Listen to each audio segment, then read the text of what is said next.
Siamo al Sacro Cuore, la prima casa salesiana fondata qui a Roma da Don Bosco stesso. Qui, nel maggio del 1884, egli scrive la Lettera da Roma, un testo nel quale chiede a noi salesiani di essere sempre fedeli allo stesso spirito di famiglia che caratterizzava gli inizi dell'oratorio di Don Bosco. È lo stesso messaggio che Papa Francesco ha rivolto a noi salesiani in occasione del CG28. Al cuore dell'oratorio c'era il modo di amare e farsi amare di Don Bosco. Quando Michele Rua aveva la mia età, fu mandato come primo direttore a Mirabello e lì il progetto fu tanto chiaro quanto semplice. A Mirabello sarò Don Bosco. Don Bosco scrive per lui di suo pugno 4 pagine per aiutarlo, sostenerlo e incoraggiarlo. È il primo manuale del direttore. Al cuore di questo testo troviamo ciò che ci sta scritto sulla croce della professione perpetua. Studia di farti amare. Quelle 4 pagine poi sono state riprese da Don Bosco stesso, aggiustate, modificate, aggiornate e così anche dai suoi successori, fino ad arrivare al CG28 che abbiamo da poco celebrato a Valdocco, durante il quale questo testo intitolato Animazione e Governo della Comunità, il servizio del direttore salesiano, è stato consegnato ai capitolari e poi dopo qualche proposta si è giunti all'edizione definitiva. Vogliamo adesso esplorare cosa significa questo testo e cosa contiene e lo facciamo chiedendolo a Don Angel, 10° successore di Don Bosco che abita proprio qui.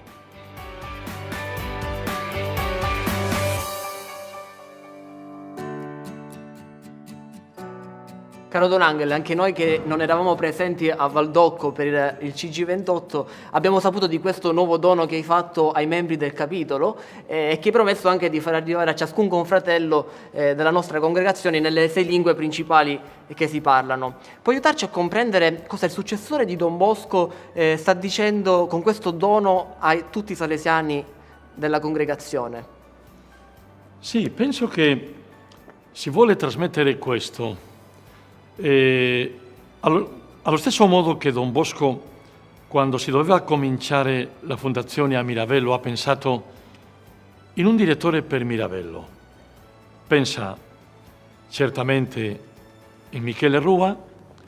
Don Bosco scrive, come sappiamo, queste pagine, però alla fine Don Bosco non gli dice cerca di essere un buon direttore di una brava scuola, o cerca di essere anche un confratello tra i confratelli. No.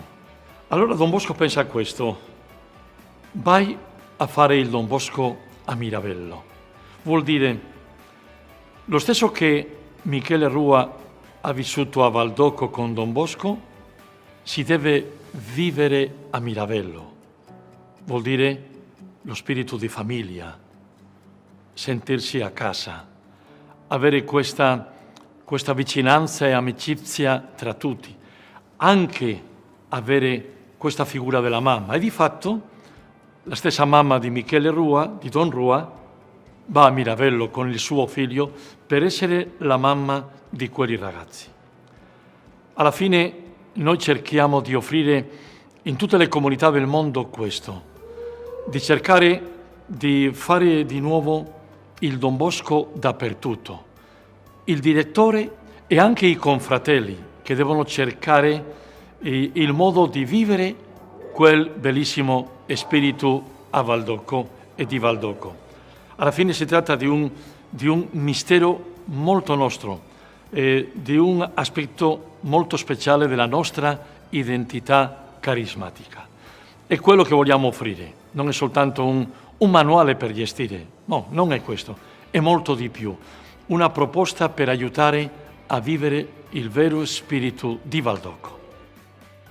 Don Angel, mi colpisce in particolare la tua insistenza per la comunità, cioè non un Don Rua che è un eroe solitario, ma una famiglia che migra e fa rinascere insieme la stessa esperienza di fraternità. È questo che ti aspetti dalle nostre comunità? Per noi la dimensione comunitaria è essenziale nel vivere insieme come confratelli, ma è essenziale anche per la missione. Non significa fare tutto lo stesso e allo stesso tempo, però sì avere una missione in comune. In questo senso, quello che si propone è una proposta per il direttore salesiano, ma per la comunità salesiana insieme. Con le nostre Costituzioni si vede come il direttore è un fratello tra i fratelli, che vuol dire la dimensione di fraternità è molto importante per noi. E quello che proponiamo sull'accompagnamento è giustamente questo, un aiuto per accompagnare la vita comunitaria e il modo di fare un cammino comunitario, sempre cercando insieme, come dirò sicuramente dopo, la volontà di Dio è scoprire che ci troviamo insieme non soltanto per un progetto umano, ma per un progetto dove Dio ha la parola più importante. Don Angel, se dovessi riassumere in una parola il tipo di accompagnamento, che parola sceglieresti? Io penso che in questo momento della vita della Chiesa e della congregazione la parola è discernimento. Papa Francesco sta a fare tutto un cammino per coinvolgere sempre di più alla Chiesa nel fare discernimenti veri, che è molto diverso di fare quello che uno ha pensato come quello che trova più originale. Un discernimento che cercherà di scoprire, anche con fatica, qual è la volontà di Dio per l'oggi. Per esempio, nella fedeltà a Don Bosco, discernere come, quando, di quale modo dare una risposta di fedeltà oggi in questa società che non è quella di 160 anni fa. E come dico, questo non è semplice, chiede un sforzo comunitario, chiede un desiderio di vera comunione, chiede dialogo per arrivare a trovare quello più essenziale sul quale mettere dopo le nostre energie. Vuol dire, la parola per me, discernimento, vero discernimento sia personale che comunitario, sia nelle singole ispettorie, sia a livello della congregazione. Certo che, considerando la varietà e la diversità presente nella nostra congregazione, è un progetto un po' ambizioso aiutare a fare discernimento. Si può offrire uno strumento che va bene per tutti? Io dirò di sì. Non per fare le stesse cose in tutto il nostro mondo salesiano, però sì per sapere qual è la direzione che dobbiamo avere. Prima il centro per tutto questo sono le nostre Costituzioni e regolamenti, però questo strumento mi sembra come una bussola. Senti, la bussola nel mare, e lo dice un figlio di marinaio, la bussola è questo strumento che ti dice qual è la direzione buona per tornare a casa, per arrivare a porto. Diverso di un GPS. Il GPS, come dice Papa Francesco, è un strumento che non serve come riferente per la vita, perché nella vita non sappiamo cosa troviamo tutti i giorni in tutti i momenti. È per questo che per noi, come comunità, direttori e confratelli, dobbiamo vivere prima con un profondo senso di fede, cercando una grande comunione tra di noi e allo stesso tempo accettando che nella comunità c'è sempre un fratello tra i fratelli che fa questo servizio di guida, di mediazione, che ci accompagna in questo discernimento, che alla fine si deve dire un'ultima parola, anche dobbiamo accettare che può essere così. Però insisto, la fede, la comunione e sapere qual è la direzione. Questo è un strumento per accompagnarci nel fare un eccellente discernimento, secondo me. Caro Don Angel, grazie di tutto. Puoi dirci però com'è nata questa bussola e chi l'ha costruita? Sì, certo che posso, però ho un suggerimento. Può farlo meglio il consigliere per la formazione, Don Ivo Coelho, che ha accompagnato tutto il processo fino al momento dove lo abbiamo studiato nel Consiglio Generale. Per questo meglio che Don Ivo possa accompagnarci in questo momento. Don Ivo, buongiorno.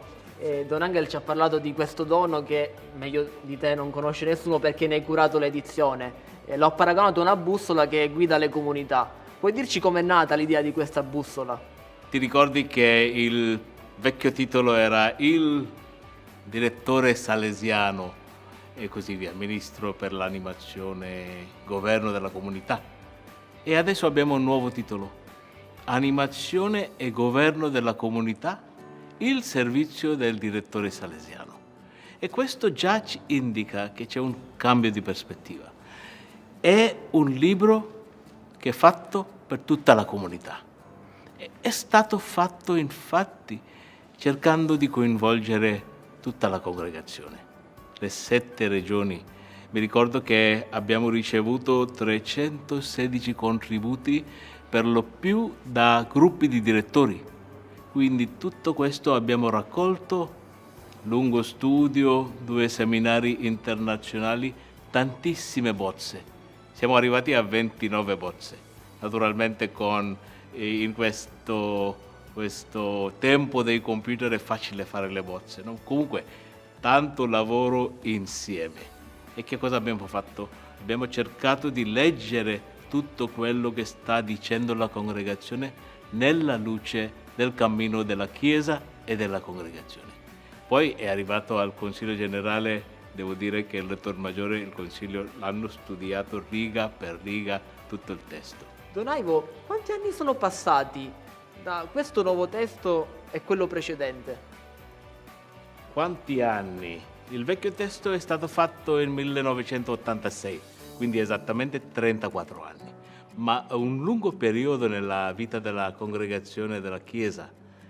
E da quel momento erano 2 anni dopo il 22esimo capitolo, abbiamo avuto 5 altri capitoli, tra il quale il grande capitolo 24esimo, condivisione della missione, spirito e missione di Don Bosco con i laici.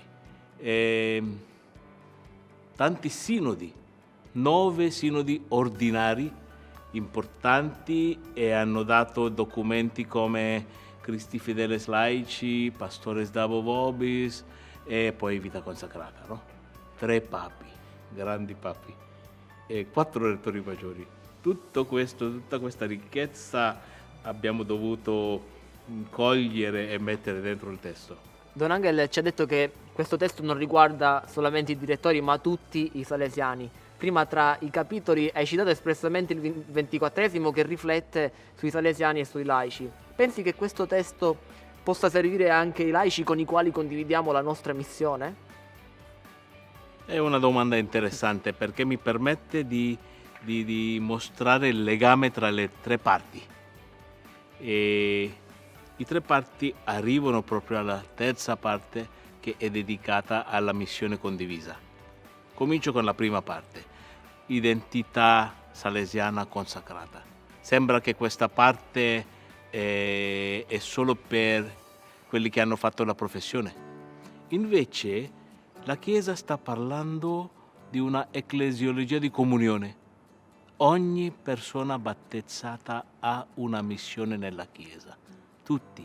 E noi che siamo i salesiani consacrati, noi abbiamo la nostra parte è proprio come consacrati. Quindi meglio viviamo questa vocazione, più siamo dono alle altre persone nella Chiesa. Quindi la prima parte, che sembra un po' solo per i salesiani, è infatti per tutti.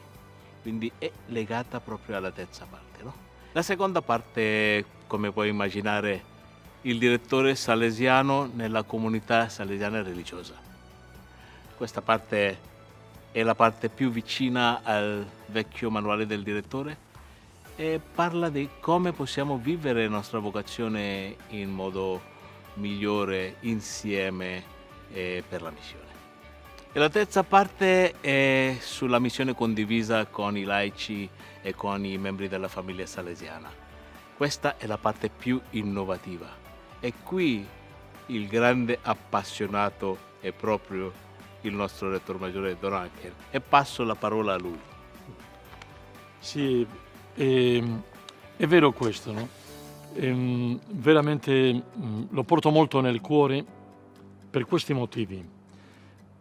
Il carisma salesiano non è proprietà dei salesiani di Don Bosco e neanche della famiglia salesiana. Il carisma salesiano è un dono dello Spirito Santo alla Chiesa e al mondo, dove di fatto tantissimi laici e laiche in tutto il mondo oggi vivono la sua vocazione cristiana con questa sensibilità e identità salesiana. Vuol dire hanno il diritto a vivere la sua vocazione così e accanto a Don Bosco. Di fatto questa è la parte che purtroppo non abbiamo potuto sviluppare nel capitolo generale 28. È vero che è stata molto maturata già nel capitolo generale 24 e non c'è dubbio che avremo l'opportunità di maturarla di più come consiglio generale. Però di questo qual è il punto più essenziale? Il punto più essenziale è che noi non siamo padroni, noi non siamo i capi della missione. Noi come salesiani di Don Bosco dobbiamo offrire quello più essenziale della nostra identità carismatica nell'interno di tutta la vita delle nostre comunità educative pastorali. Dico di più, nel capitolo è stato molto forte questa parola. Attenti, cari confratelli della congregazione, perché tantissimi, la grande maggioranza delle famiglie, dei ragazzi e ragazze giovani della nostra missione non sono cristiani, non sono di meno cattolici. Vuol dire noi arriviamo a tutto il mondo, in tutte le religioni, e qui è qui dove veramente con i valori del Vangelo noi possiamo trasmettere questa realtà carismatica nel nome di Gesù. Per questo dico è un tema che dobbiamo portarlo molto al cuore, non soltanto io e anche il Consiglio. È un tema essenzialmente carismatico e qui dobbiamo crescere tanto nel prossimo sessennio e giustamente questa bussola ci aiuterà tanto. Allora Don Angel, Don Ivo, vi chiedo un'ultima parola di incoraggiamento per tutti noi salesiani affinché possiamo fare un buon uso di questa bussola. La mia ultima parola è solo questo. Cari confratelli, dedicate un po' di tempo allo studio di questo strumento. Cercheremo di provvedere a alcuni sussidi per voi, ma molto dipende dalla vostra convinzione, cominciando con gli ispettori, i delegati per la formazione, i direttori, ma ognuno di voi.